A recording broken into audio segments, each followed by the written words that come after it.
Investir dans la pierre à partir de quelques milliers d'euros, c'est possible grâce à des véhicules d'épargne collective, les OPCI, organismes de placement collectif immobilier.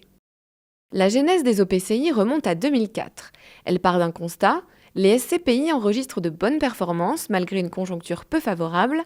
Seul inconvénient, les SCPI ne sont pas liquides. Une alternative plus souple que les SCPI est donc créée, les OPCI.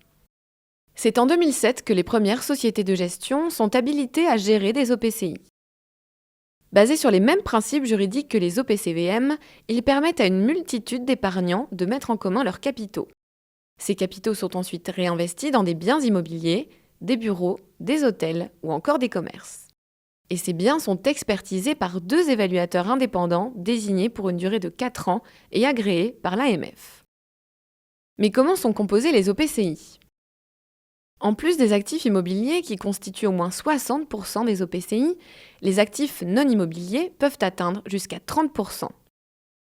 Autre impératif, 10% des actifs doivent être des placements liquides. Le but, pouvoir racheter les parts des porteurs qui souhaitent sortir de la société. Car contrairement aux SCPI, les actionnaires peuvent décider de revendre leurs parts à tout moment. Ce n'est pas tout, les OPCI permettent en plus une diversification patrimoniale.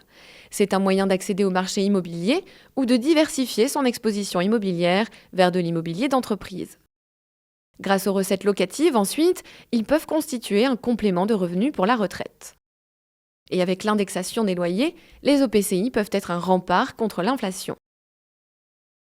Enfin, dernier avantage et non des moindres, l'épargnant peut bénéficier de régimes fiscaux différents.